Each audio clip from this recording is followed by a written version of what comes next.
नाशिकमध्ये दादासाहेब गायकवाड सभागृहामध्ये महाराष्ट्र नवनिर्माण सेनेचा 18वा वर्धापन दिन सोहळा उत्साहात संपन्न झाला। या निमित्तानं आयोजित केलेल्या कार्यक्रमामध्ये अध्यक्ष राज ठाकरे यांनी पक्षांतरावर बोचरी टीका केली। यावेळी ते म्हणाले की दुसऱ्यांची पोरं मला कडेवर घेऊन फिरायची नाहीत, मला राजकारणामध्ये माझे सहकारी मोठे करायचे आहेत।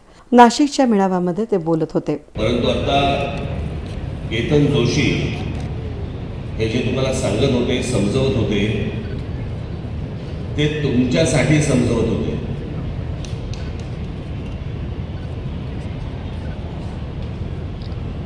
की हा सोशल मीडिया हा आपण कशा प्रकारे वापरला पाहिजे,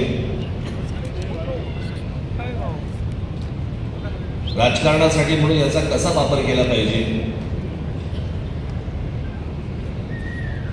लोकांपर्यंत तुम्ही कसे पोहोचलं पाहिजे। जे माध्यम इतकं पॉवरफुल, अत्यंत महत्त्वाचं माध्यम जे तुमच्या हातामध्ये आहे, झालं का, ज्याच्याबरोबर तुम्ही रोज सकाळीपासून रात्रीपर्यंत खेळत असता, ते माध्यम तुम्ही कशा प्रकारे राजकीय दृष्ट्या वापरलं पाहिजे, ज्याचा उपयोग पक्षाला होऊ शकेल।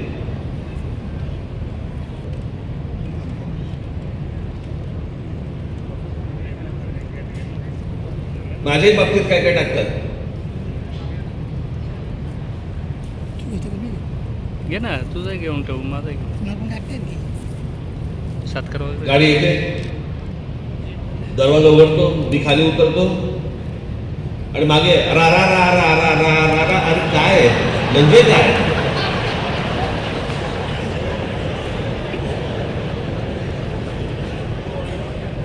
यातनं हाताला काय लागलं ना तुमच्या ना माझ्या।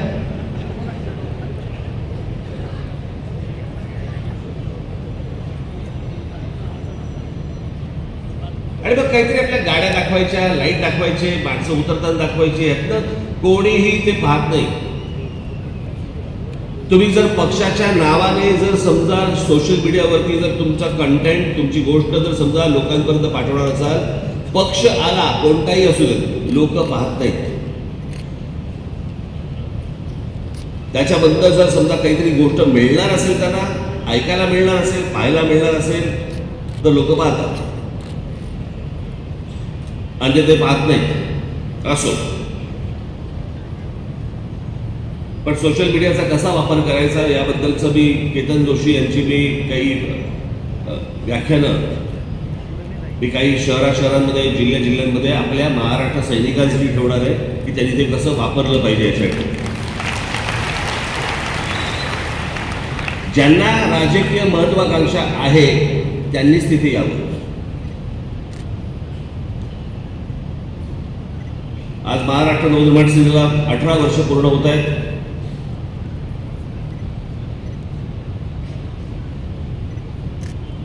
या वर्षी ठरवलं नाशिकमध्ये करायचं, दरवेळेला मुंबईमध्ये होतो, एके दिवशी ठाण्यामध्ये केलं, एके दिवशी पुण्यामध्ये केलं एकदा, म्हणजे याला नाशिकला करू। महाराष्ट्रातल्या प्रत्येक शहरांमध्ये, प्रमुख शहरांमध्ये दरवर्षी, आता पुढे कधी कुठच्या शहरामध्ये करायचा त्याचं बघू, आता पॉईंट उडू। पण आज 18 वर्ष पूर्ण होत आहेत पक्षाला। मला असं वाटतं आज मी थोडासा राजकीय इतिहास तुम्हाला थोडासा सांगणं आवश्यक आहे, कारण आपल्याकडे सध्या काय झालेलं आहे, प्रत्येकाला की वडा टाकला की तळून आला पाहिजे, पण त्याच्यासाठी बटाटा शिजवावा लागतो, त्याच्यामध्ये अजून काही काही गोष्टी टाकाव्या लागतात, मग त्याचं पीठ करावं लागतं, बाकी गोष्टी असतात। या सगळी प्रोसेस बाजूला, फक्त आम्ही बटाटा करणार, तो तळून आला पाहिजे। सगळ्या गोष्टी फास्ट फूड लेवलला गेल्या। मी तुम्हाला सगळ्यांना एक गोष्ट सांगेन, माझ्या सर्व महाराष्ट्र सैनिकांना, खास करून माझ्या महाराष्ट्र सैनिकांना सांगेन, माझ्या बरोबरच्या सर्व सहकार्यांना तुम्हाला सगळ्यांना सांगेन, राजकारणामध्ये जर समजा तुम्हाला वावरायचं असेल, राहायचं असेल, टिकायचं असेल, तर सगळ्यात महत्त्वाची गोष्ट ती म्हणजे लागते पेशन्स।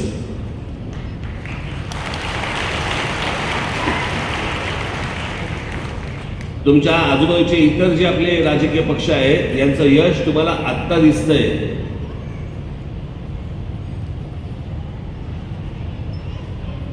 आपल्याला असं वाटतं नरेंद्र मोदींचं जे यश आहे 2014 साली आलेलं ते नरेंद्र मोदींचं आहे, त्यातला काही भाग असेल,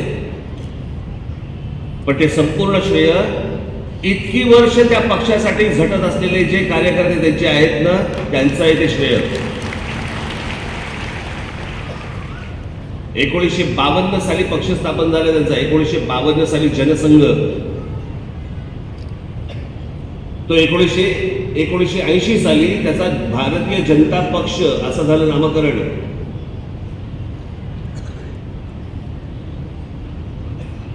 आणि 52 सालापासून इतक्या लोकांनी खस्ता खाल्लेल्या आहेत. त्याच्यामध्ये मग अडवाणीजी आले, अटलजी आले, सगळेच आले. महाराष्ट्रात बघायला गेलं तर प्रमोद आमचे महाजन झाले, गोपीनाथराव मुंडे झाले, सूर्यपाल वाडणे झाले, अनेक लोक आहेत. ज्या अनेक लोकांनी, हर्ष अडवाणी झाले, इतक्या लोकांनी जे इतकी वर्ष त्या खस्ता खाल्लेल्या आहेत ना, त्याच्यातनं आलेलं हे यश आहे. अचानक मिळालेलं यश नाही आहे.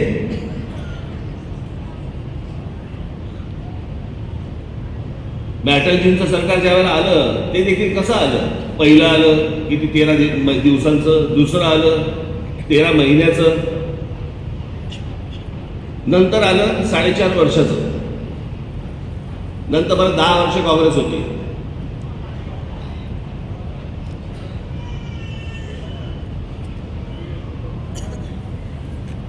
गेल्या 18 वर्षामध्ये मी माझं भाग्य समजतो की अनेक चढ उतार पाहिले. चढ कमीच पाहिले, उतारच जास्ती पाहिले. पण या संपूर्ण उतारामध्ये तुम्ही सगळेजण माझ्याबरोबर राहिलात.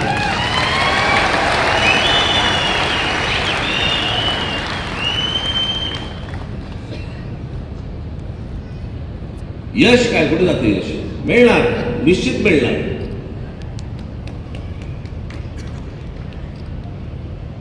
ते यश मी तुम्हाला मिळवून देणार म्हणजे देणार, हा माझा शब्द आहे तुम्हाला. पण लागतं काय? पेशन्स. तो जो ठहराव जर समजा तुमच्यात नसेल, काही नाही, गोट्या कुठेतरी घरंगळत जाणार.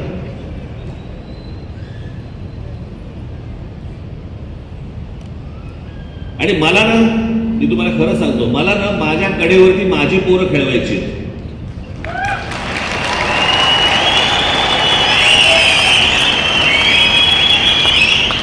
पण सध्या महाराष्ट्रामध्ये काय झालंय, दुसऱ्याची पोरं कडेवरती घेऊन फिरण्यामध्ये जो आनंद मिळतोय तो कसलंच सुरू नकोय मला. माझ्यात आहे ताकद तेवढी.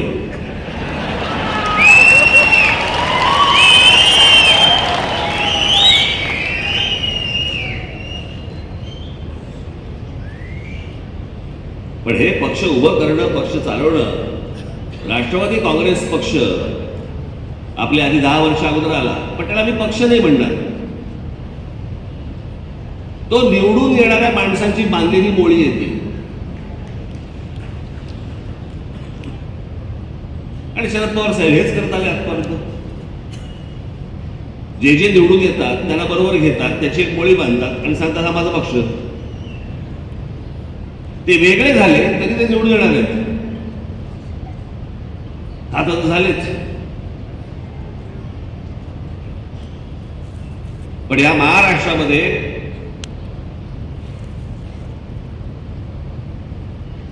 जर खऱ्या अर्थाने जर पक्ष स्थापन कुठचे झाले असतील तर एक पहिला जनसंघ, त्याच्यानंतर शिवसेना आणि त्याच्यानंतर महाराष्ट्र नवनिर्माण सेना.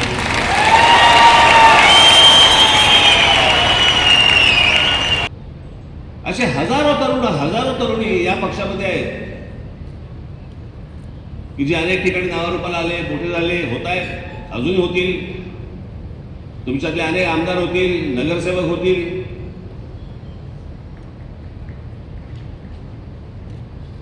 पण पेशन्स महत्वाचं आहे तुमचं त्या सगळ्याच्या. कारण हे पक्ष चालवत असताना काय असतं ना, आपल्याकडे हातपाय हलवले तरच मेहनत समजतात. मी एक खूप जुनी गोष्ट आहे ती. एकदा राम गणेश गडकरी त्यांच्या, मी ऐकलेली गोष्ट होती. राम गणेश गडकरी एकदा त्यांच्या कोकणाच्या घरामध्ये, कोकणाची घरं सगळी अशी उघडी, दारं खिडक्या, दरवाजे बंद असे पण खिडक्या बिडक्या उघड्या, आतलं घर अख्खं दिसायचं. एक माणूस राम गणेश गडकरींना भेटायला गेला. त्याला खिडकीतून दिसलं राम गणेश गडकरी नुसते बसलेत तिथे. त्या दरवाज्यावरती टकटक केली. त्यांच्या पत्नी आल्या. बोले काय? बोले मी जरा लांबून आलोय, गडकरी साहेबांना भेटायचंय, जरा सांगता का, जरा निरोप देता का, मी असं असं आलोय. ते बोले बसा तुम्ही बाहेर वरांड्यात, ते जरा कामात आहेत. अर्ध्या तासाने परत त्यांनी दरबार ठोकला. तो बोला अहो गडकरी साहेबांना सांगितलं का तुम्ही? ते बोले हो मी जरा सांगितलंय, तुम्ही बसा, ते जरा कामात आहेत. तिसऱ्या वेळेला तो भयंकर भडकला. तो म्हणतो नुसते बसलेत आणि हे सांगतात मला कामात आहेत कामात आहेत. तिसऱ्या वेळेला दरबार ठोकला. तो म्हणतो की तुम्ही कळवलं का त्यांना? ती बोलली हो मी त्याला कळवलं, ते त्यांनी तुम्हाला सांगितलं बसा म्हणून, ते जरा कामात आहेत. म्हणतो बाई कशाला खोटं बोलतं माझ्याशी? मगापासून खिडकीमधनं बघतोय मी, नुसते बसलेत ते, आणि तुम्ही सांगताय कामात आहेत कामात आहेत. ते बोलते नुसते बसलेले जेव्हा असतात ना तेव्हाच ते कामात असतात. आपल्याकडे विचार करणं हे काम आहे हे कोणी मानतच नाही. हातापायाची धावपळ जेवढी करू आपण, हातापायाची धावपळ जेवढी करू त्यालाच मेहनत मानतात, पण विचार करणं याला मेहनतच नाही मानत.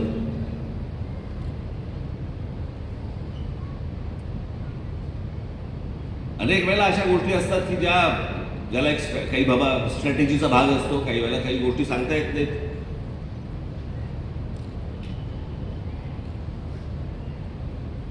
काही वेळेला तुमच्या समोर एक चित्र वेगळं उभं राहतं. नशीब महाराजांच्या वेळेला सोशल मीडिया नव्हता.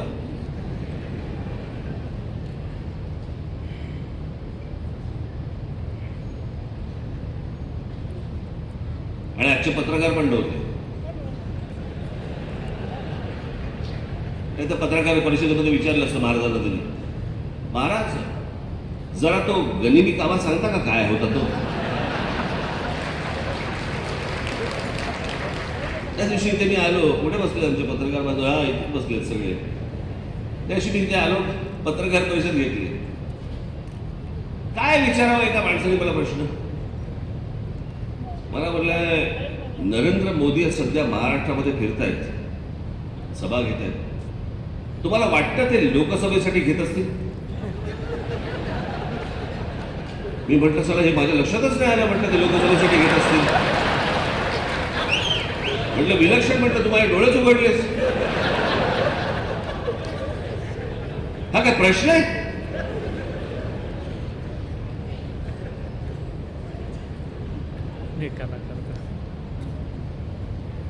आज या वर्धापन दिनाच्या निमित्ताने सांगतोय मी तुम्हाला एक पहिली गोष्ट. मला जे काय बोलायचं आहे ना, भरपूर गोष्टी बोलायच्या आहेत, पण त्या 9 एप्रिलला गुढीपाडव्याच्या सभेला शिवतीर्थावर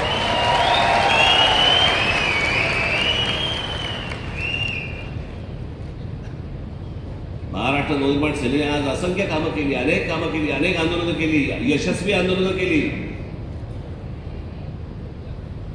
माझ्या अनेक महाराष्ट्र सैनिकांनी तुरुंगवास भोगला, माझ्या सकट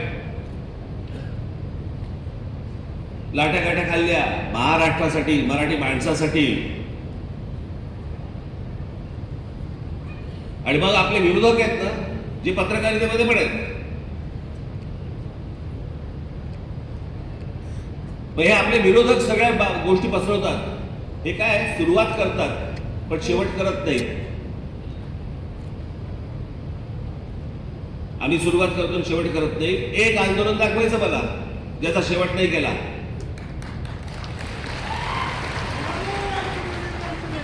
बाकीच्याला प्रश्न नाही विचारणारे. मग आता आम्ही विचारतो की मागच्या सरकारांनी एक विषय पुढे ढकलला होता, त्याचं पुढे काय झालं, शेवट का नाही झाला? अरबी समुद्रामध्ये शिवाजी महाराजांचं, आमच्या शिवाजी महाराजांचं स्मारक अजूनपर्यंत का नाही झालं? पंतप्रधान आले, फुलं वाहून गेले ना, काय झालं त्या फुलांचं? अशा कित्येक गोष्टी आहेत की ज्याच्यासाठी त्यांनी आंदोलनं केली, पण त्याचा शेवट नाही झाला. महाराष्ट्र नवनिर्माण सेनेने जेवढी आंदोलनं केली त्याचा शेवट झाला. तुम्हाला मोबाईल फोनवरती मराठी ऐकवायला लागलं.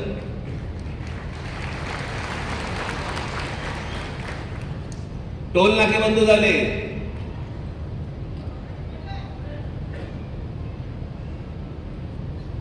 बासष्ट 67 टोल नाके या महाराष्ट्रामधले बंद झाले.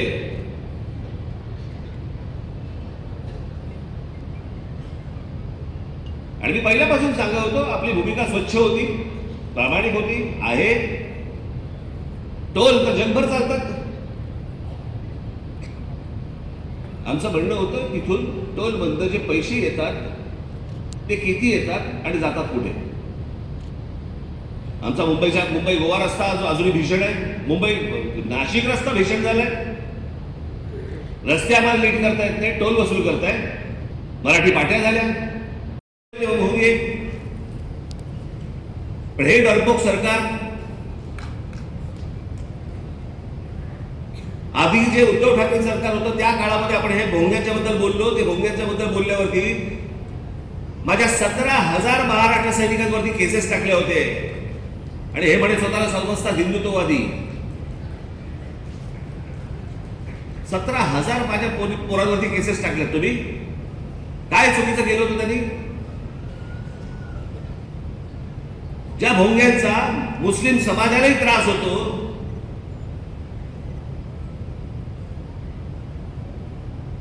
हा आमचा इथे मामू आला असेल. मामू कुठे आहे? हा बघा, काल त्याच्या भागात गेलो होतो मी. तिकडे अनेक मुस्लिम समाजातले अनेक मुस्लिम बांधव मला सांगत होते की मला तर एक पत्रकार पण भेटला होता मला पुण्यामध्ये. त्याने सांगितलं माझी मुलगी लहान आहे, मला त्या भोंग्यांचा त्रास होतो. मी जाऊन त्या मशिदीमध्ये त्या मौलवीला सांगितलं, ते ऐकायला तयार नाहीत. ज्या वेळेला आंदोलन झालं त्यावेळेला सगळ्या ठिकाणी सगळं बंद झालं होतं. पण सरकारला झिरी पडल्यानंतर परत सगळं सुरू झालं.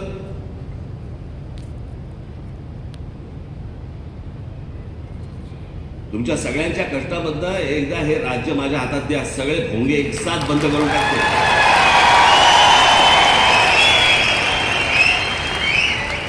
बघू कोणाची हिंमत आहे त्याच्यानंतर परत भोंगा लावायची.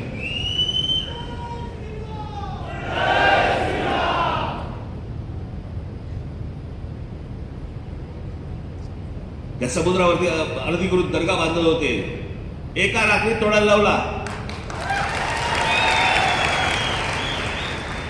आम्ही काय प्रार्थना करू नका म्हणतोय? आम्ही काय नमाज पडू नका म्हणतोय?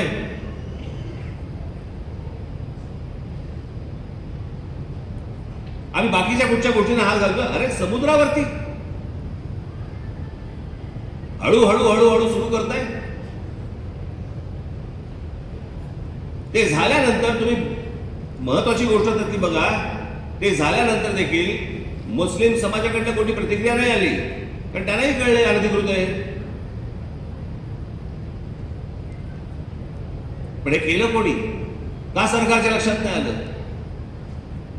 जिकडे तो दर्गा होत होता त्याच्या बरोबर 100 फुटावरती तिथे पोलीस स्टेशन आहे. का नाही त्यांच्या लक्षात आलं? का नाही महानगरपालिकांच्या लक्षात आलं? मी हे तुम्हाला एवढ्यासाठी सांगतोय की बाकीचे लोक ज्या प्रकारचा अपप्रचार आपल्याबद्दल करतायत त्यावेळेला तुम्ही त्यांना सडकवून सांगितलं पाहिजे. त्याच्याकडे पण एक पुस्तिका पण काढली. एक आपण पुस्तिका पण त्याच्यासाठी काढली की आपण काय काय काय आजपर्यंत आंदोलनं केली आणि त्याचे रिझल्ट काय ते तुमच्यापर्यंत पोहोचणार असेल तर पोहोचवायचा मी सांगतो या सगळ्या लोकांना तुमच्यापर्यंत पोहोचवायला. तेव्हा त्या लोकांशी बोला, त्या पत्रकारांशी बोला जेव्हा तुमच्यावरती आरोप करतात त्यावेळेला.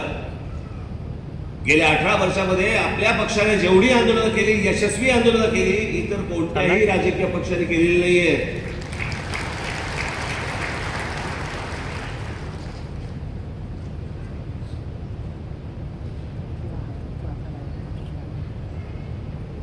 हे सगळं चालू आहे. ज्यावेळेला मी एखादी गोष्ट बोलतो आणि तुम्ही ज्यावेळेला रिॲक्ट होता त्याच्यावरती, हे काय तुम्हाला असं वाटतंय लोकांपर्यंत पोहोचत नाही? लोकांपर्यंत पोहोचतंय. शपथ घेणं गरजेचं आहे की बाकीच्यांनी जो विश्वास घालवलेला आहे ज्या प्रकारचं राजकारण सुरू आहे, कोण कुठे आहे तेच कळत नाही. म्हणजे कोणाचंही नाव घेतलं तर विचारावं लागतं कुठे आहे म्हणजे तो. त्या हिशोबाने एका नाट्य संमेलनामध्ये 5 नगरसेवक भेटायला आले. नमस्कार साहेब, आम्ही राष्ट्रवादीचे नगरसेवक. बरं, कोणाचे? तर त्यातले 3 बोलले आम्ही शरद पवारांचे, 2 बोलले आम्ही अजित पवारांचे. पण आले होते एकत्र. माझं अजूनही ठाम मत आहे, सगळे आतून एकच आहे.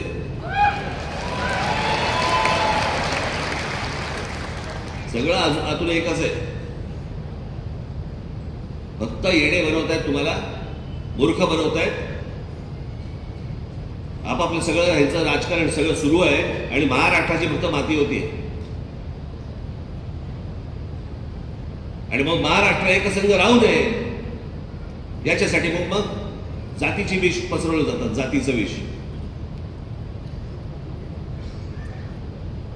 ते जरांगे पाटील ज्याला उपोषणाला बसले होते, मी गेलो तिकडे, त्यांच्या समोर सांगितलं हे होणार नाही.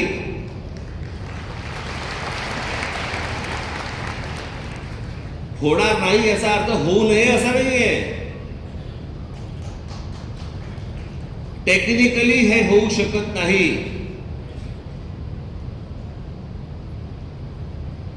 मागे एकदा सगळे मोर्चे निघाले होते, एक मराठा लाख मराठा, सगळे मोर्चे निघाले, सगळ्या बाजून निघाले, सगळे आले, मुंबईमध्ये आले, सगळीकडे झाले.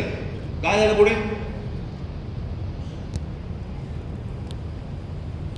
माझ्या मराठा बांधवांना, बहिणींना माझी हीच विनंती आहे, ह्यांच्या भूलथापांना बळी पडू नका. जी गोष्ट घडू शकत नाही, होऊ शकत नाही, याची हे आश्वासन देत आहेत. आज विषय आहे मुलांच्या नोकऱ्यांचा, मुलांच्या शिक्षणाचा. महाराष्ट्रासारखं प्रगत राज्य शिक्षण देऊ शकत नाही, नोकऱ्या देऊ शकत नाही. बाहेरच्या राज्यांमधली लोक आम्ही पोसायची आणि आमच्याकडचे लोक आंदोलन करणार.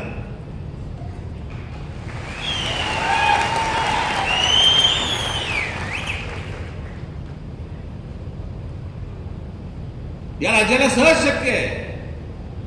येणाऱ्या प्रत्येक जन्माला येणाऱ्या व्यक्तीला शिक्षण आणि रोजगार देणं हे महाराष्ट्राला पूर्णपणे शक्य आहे. पण महाराष्ट्र तुम्ही एकत्र राहताच कामा नये, तुम्ही मराठी म्हणून एकत्र असताच कामा नये. महाराष्ट्र एकसंघ राहू नये, तो वेगवेगळा असावा. मग वेगवेगळ्या जातींमध्ये विष कालवायचं, आणि विष कालवायला तर इथे बसलेलेच आहेत. मग मराठ्यांचं झाल्यावरती ओबीसी उभे राहणार, ओबीसी उभे राहिल्यावर अजून कोटी उभे राहणार. आमच्याकडे महापुरुषांचा वाटप तर झालेलाच आहे. हा या जातीचा महापुरुष, हा या जातीचा महापुरुष, हा या जातीचा महापुरुष, हे करून ठेवलं याच लोकांनी. तुमची जेवढी मतं विभागली जातील तेवढी यांच्या फायद्याची आहेत. तुम्ही एकत्र महाराष्ट्राचे मराठी म्हणून जर समजा एकत्र आलात, हे नकोय, या देशालाच नकोय. हे तुमच्यामध्ये विष काढण्याचे धंदे जे सगळ्या सध्या सुरू आहेत ना, हे बाबांनो ओळखा. हा फक्त महाराष्ट्रामधल्या मराठा समाजाचा विषय नाहीये, हा प्रत्येक राज्यांमधल्या त्या तिकडच्या समाजाचा विषय आहे. एका जातीबद्दलचा विषय जर समजा उद्या कोर्टामध्ये गेला तर या देशातल्या प्रत्येक राज्यामधल्या जाती उभे राहतील आणि हा आरक्षणाचा विषय अख्खा देशभर पेटेल. जे होऊ शकत नाही, जे सुप्रीम कोर्टात होऊ शकत नाही, त्याच्यासाठी अधिवेशन घ्यावं लागेल लोकसभेचं. ते घेता येणार नाही जोपर्यंत निर्णय येणार नाही तोपर्यंत. काहीतरी वकिलांशी बोलून बघा, मी खोटं नाही सांगत आहे. जसं छत्रपती शिवाजी महाराजांच्या पुतळ्याबद्दल मी बोललो होतो, काँग्रेसचं सरकार असताना जेव्हा ते निघालं की अरबी समुद्रामध्ये शिवछत्रपतींचा पुतळा उभा करायचा आहे, तो पण स्टॅच्यू ऑफ लिबर्टी पेक्षा 2 इंच वरती, तेव्हा मी सांगितलं होतं हा पुतळा उभा राहू शकत नाही.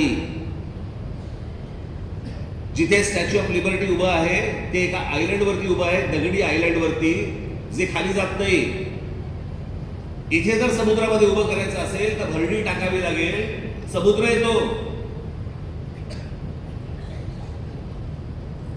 आणि अशा प्रकारची भरणी टाकून जर समजा अशा प्रकारचं स्मारक करायचं असेल, आज या क्षणाला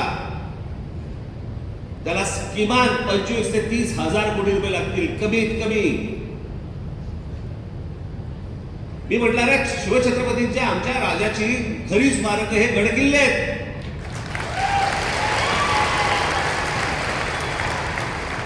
भविष्यात येणाऱ्या पिढ्यांना आम्ही काय दाखवणार आहोत? पुतळे.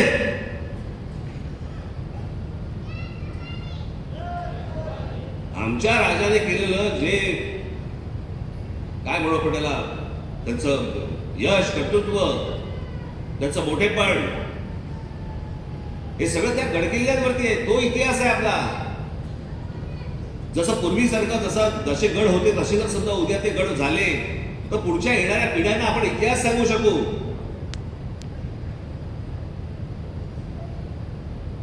आज किती वर्ष झाली तो पुतळा उभा राहायचा. काँग्रेस होती तेव्हा पण तेच सांगत होते, भाजप शिवसेना आली पण तेव्हा पण तेच सांगत होते, आताही तेच सांगतायत. तेवढ्यामध्ये वल्लभभाई पटेलांचा होऊन गेला, पण तो समुद्रात उभा नाही राहू शकत.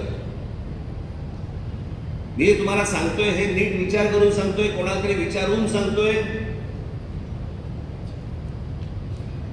मला तुम्हाला फक्त एवढंच सांगायचं, हे ज्या प्रकारच्या थापा देऊन जाती जातीमध्ये विष घालून तुमच्याकडनं जी मतं ओरबडून घेतात ना,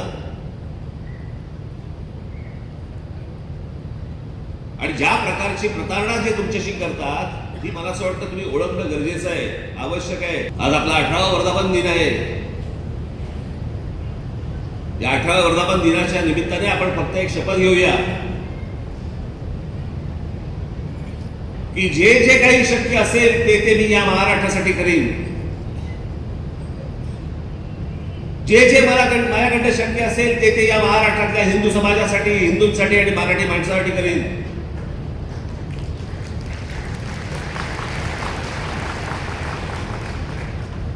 हे आत्ताच चाललेलं राजकारण हे आडवावरचं पाणी आहे. यात हाताला काही लागणार नाही. आपल्याला महाराष्ट्र घडवायचा आहे. जो महाराष्ट्र पूर्वी होता तसा महाराष्ट्र आपल्याला उभा करायचा आहे. जातीपातींशिवाय उभा करायचा आहे.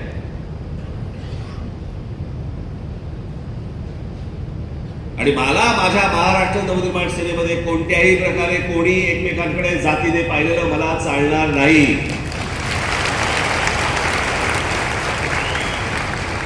तो खालचा आहे का वरचा आहे का, कोण वरचा आहे कोणी ठरवलं वरचा आहे, आणि खालचा आहे का कोणी ठरवलं खालचा आहे.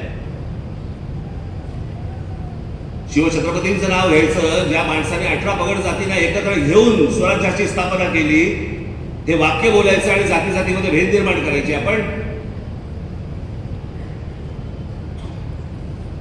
मला असं वाटतं सर्व जाती, सर्वांनी आपण एकत्र येऊन हा महाराष्ट्र घडवण्याचं एक स्वप्न आपण पाहूया, ते प्रत्यक्षात आणूया.